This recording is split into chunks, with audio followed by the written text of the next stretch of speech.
having a physical place like Cafe College that the mayor has been behind and has been very much his vision and a vision of the city is it's a one-stop career access and opportunity center for all the students in San Antonio, located centrally downtown. And what the value of that physical location does is that it makes it concrete that we are making, as a city, we're making a commitment to our students. And so what that's been able to do is mobilize people and increase the number of partners coming together across the city.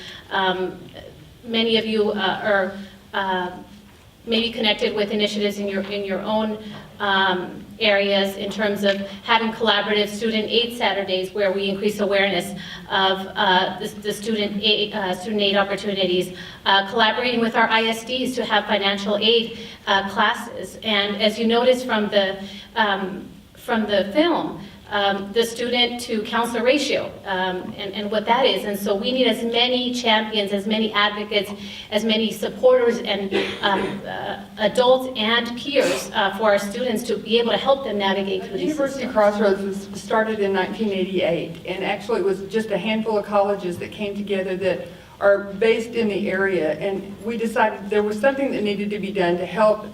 In our region, we were focusing mostly on the Dallas Independent School District because it's the 12th largest district in the country. And so we came together and said, how is it that we can work together hand in hand with the school district, not in competition with each other, but with the overriding goal being to help students access higher education. So over the years, it's morphed into what is now University Crossroads. We actually started off as a 4-week leadership program. So over the years, with the help of our corporate partners, we now have 78 organizations that belong to University Crossroads. We're under the umbrella of University Crossroads. And in your handouts, you'll see that there's a one-pager on us that tells what our mission is, what our services and our priorities are. And all of the organizations that are part of our program share that same mission, that we are trying to increase access to and success in higher education. So we all have a shared vision. We all are in alignment on the priorities that we have, which are in alignment with the Closing the Gaps initiative for the state. And then what kind of services we provide. And everything we do, we provide direct services to students that are around academic rigor, community engagement, community service, and leadership development. And within all that is all the college readiness and awareness kinds of programmings and things that have to happen for parents as well as for students. So as we've grown over the years, we have 78 organizations, many of which are colleges. We have all of the ethnic chambers of commerce, and for us, the big piece is having the Dallas Regional Chamber, because the Dallas Regional Chamber has a very large educational policy department that actually goes and advocates for our students in Austin. And so we've got key stakeholders. We've got the school district, we've got our charter school system, we've got the colleges and universities, we've got chambers of commerce, we have corporations and businesses, scholarship programs, and professional associations that have all come together under this umbrella that says, you know, we want to increase access for these kids and have success in. And those of us who are at the college level, once these kids get through the high school part, one of the big things was, you know, do they persist to graduation out of college? So those who end up at one of our partner institutions, that then becomes our responsibility to follow them through our universities. Like I'm at the University of Texas at Arlington. So any of those students who come to UTA, it's my part of my job as assistant provost to then follow them through UTA and make sure that we're providing them the kind of resources and student services that they need to persist through graduation. If they end up at an out-of-state school, we've got partners that we collaborate with so that when a student has some issue that needs to be addressed, we can all kind of be that support system. So this has been a journey from 1988 to now, and we have to be willing to kind of morph as we go along to meet the needs of our community and to meet the needs of our students. We've established a scholarship program that gave out $4.7 million last year to 276 kids that went all over the country. We even had one young lady who was went to Paris. She went to the American University in Paris. And so we know it can happen. It takes a lot of hands to make it happen and a lot of diligent workers.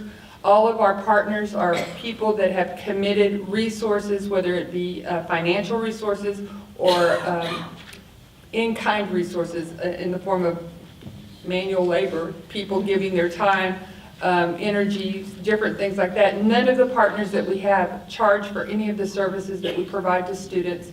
Everything is focused about college and career readiness, awareness, how do we help a family get from the beginning all the way through that pipeline, and kind of keeping ourselves focused in the bigger picture. We have a program in Dallas called Commit that I think is similar to what you'll be talking about, that's painting the educational landscape for the entire North Texas region. So we're plugged into that so that we understand in our region what are the gaps that are happening, and then how can all of us as agencies and colleges and chambers and business people come together to fill those needs and make sure that we are getting the students through the pipeline, prepared as best we can to make the right We use the term choice. collective impact. The question is, how do we pull the resources that are here, ideally without a lot of new resources because they're just not out there, to work into the same space to work for kids.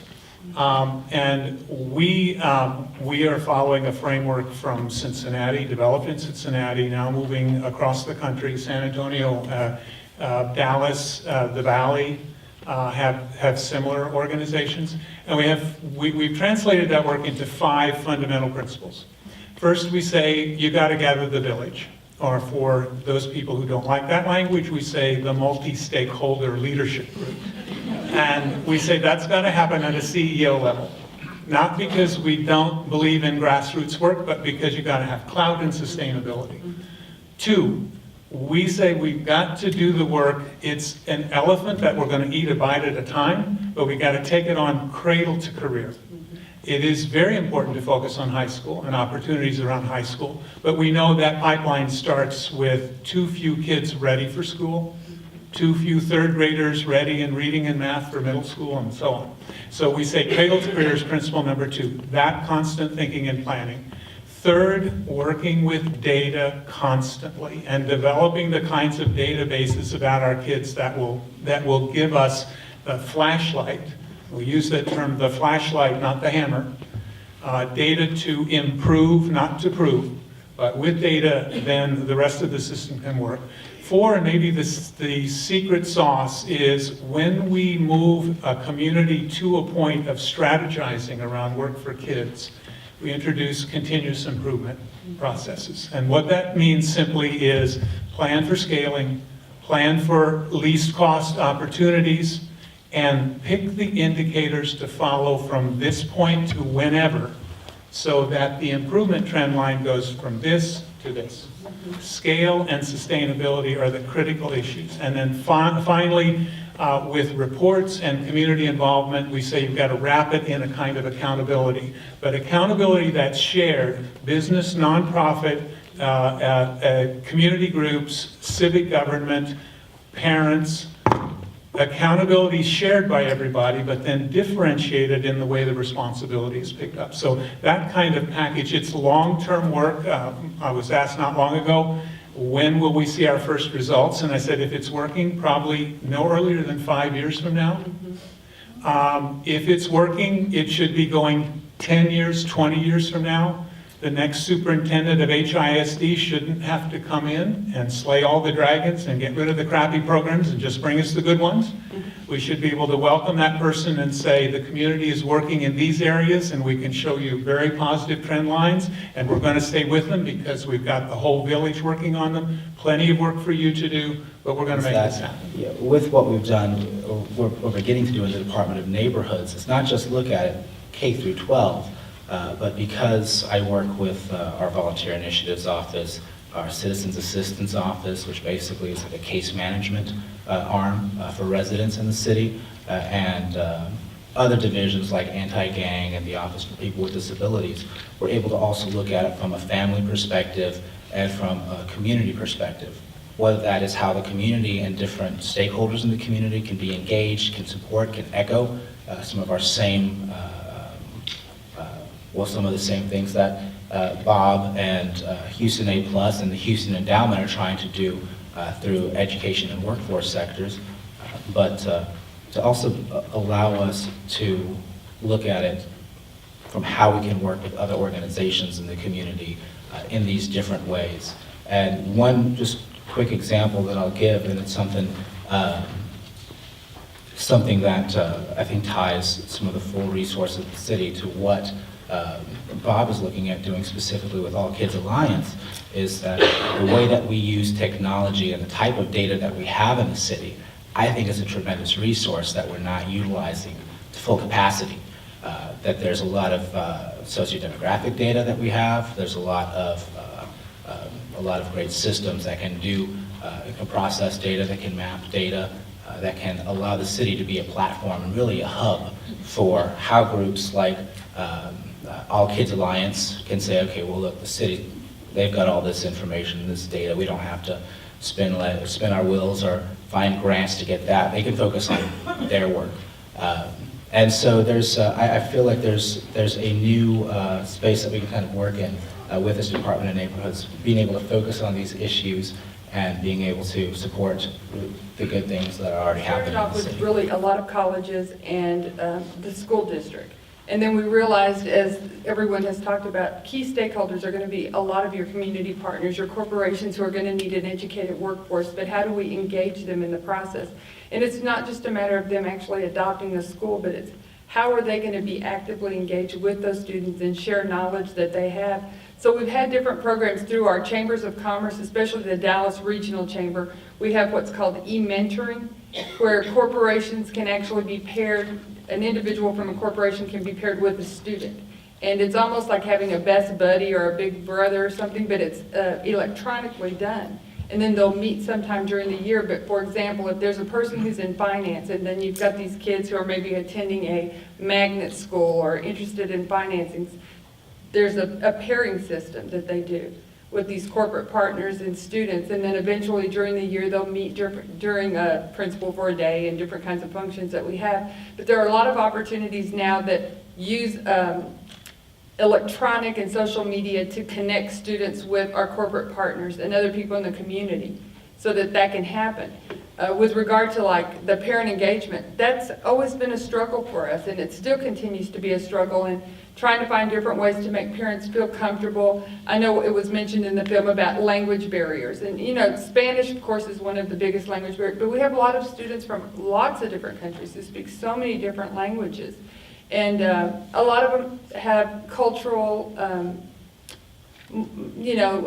customs in their culture that would tend not to promote higher education.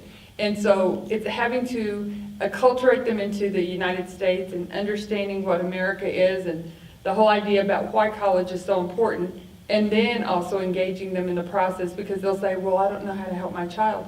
But there are so many tools right now. I mean, we have several tools that we share with parents that even if you didn't go to school, we have a little roadmap that they can put on the refrigerator, and it kind of gives them markers where they can check off and see, did you do this, did you do that? Just kind of little steps, but that's always been a very big challenge for us. We partnered with Univision Television and Radio, and Univision now has a national initiative working with education and especially with parents. And so that's been a big help for us to be able to link with them. We have a program also that's called Parents Step Ahead, and it's a bilingual program. It's a nonprofit program that also works in San Antonio with parents. And they're able to kind of engage parents in the early grades as to why is it so important to get your child off on a good foot. And a lot of the sessions are handled in Spanish so that the parents understand. But it continues to be a challenge. I can't say it's not. We try different ways to approach it, but I know we're making headway, but we still have such a long way to go on that particular issue. Some of our financial aid lessons that we have had through the Cafe College workshops, we have had some with students and their parents. And again, that's a whole learning opportunity for both of them. There's definitely an opportunity to connect the financial literacy work that's happening in our city with also the financial aid, because there is that curve there for some of the families. And then again, in terms of the workforce, again, we have willing partners, but there aren't accessible systems and ways for businesses to connect directly unless you're going in our city, we have 15 school districts. So how is a business who's looking for apprenticeships or mentoring opportunities and districts who are looking for that all going to the same employers? And so that's part of what we're hoping to do with this next level of work, is saying, can we create some systems and some accessible ways to make it easier for that to happen and make those matches take place. Sometimes when we wait until they're in high school, it's too late already, you know, because if you look at the big picture and kind of this landscape of what's happening, by the 6th grade, a lot of kids are kind of already kind of dropping out. And I don't mean physically dropping out of the classroom, but they're dropping out as far as the system goes, as to what their goals are and things. So we're kind of having to look at college awareness and readiness at a much younger age. I know on our campus, we had a group of 4-year-olds that were on campus one day, and one of the college advisors asked them, well, what are y'all doing here? And they said, well, we're learning the alphabet and we're learning that U stands for university. You know, and so, you know, you kind of think, oh, that's cute, but it does. I mean, it's like you've got to start planting those seeds so early, and it's when we wait to mentor them when they're already in high school, sometimes that's already too late. You know, when you were watching the movie and the challenges they were facing and everything was happening in their senior year. They're taking a heavy course load because they didn't take all those courses that they should have taken. You know, going to your senior check-in and finding out you don't have the right number, the right years of math to get into a college that you want to go to. I mean, it shouldn't wait till your senior year. You know, and the whole delay process about taking my SAT or not taking a prep class, it's like we have to make our kids understand the value of preparation, that it doesn't happen just in that 1 year, you know, and it's frustrating to me because one of our big programs is SAT preparation, and we have seen what can happen when these kids actually are in an SAT prep class that focuses on the content and the material. You're not focusing on test strategies. You're looking at the algebra and the geometry that's involved in the test, and how the light bulb goes off when they understand that this is just math. It's what I've been doing in school. It doesn't have anything to do with a test. If I can understand content, I can do this. I just need to learn some strategies. We actually have students who have gone through all these test preps and have actually increased their scores, especially on the math, over 130 points. If you look at all the data from College Board, it says you're not going to increase your scores but around 20 to 30 points. But we're talking about a population of students who are first-generation kids who don't even have a concept of how the test is laid out, how to approach the test, what is the content. You have to remove all that fear that they come in thinking, you know, that the SAT has trig on it, it's got calculus. It's only algebra and geometry. That's it. It's only algebra and geometry. And so when you start removing some of those barriers and making things clearer to them, you can see the connections. And when these kids are coming to classes on Saturday and they're asking, can class be longer than 4 hours? Our classes are 4 hours on Saturdays, and they want it to be longer. They want to know, can I have the teacher's home phone number so I can call the teacher during the school? It's just such an awakening, but you don't want it to happen at the end of their high school career. So we actually have 6th graders who come to our SAT prep classes. And it's 6th graders who are kind of excited and they want to be part of a talent search program. They want those opportunities. So we have to start kind of moving college awareness and readiness to the younger grades and letting them start getting excited and motivated so that the process it won't seem like a process, it'll just seem like it's part of my planning to get there. I think we just keep waiting till the last moment and try to throw everything on people, and it's not good enough.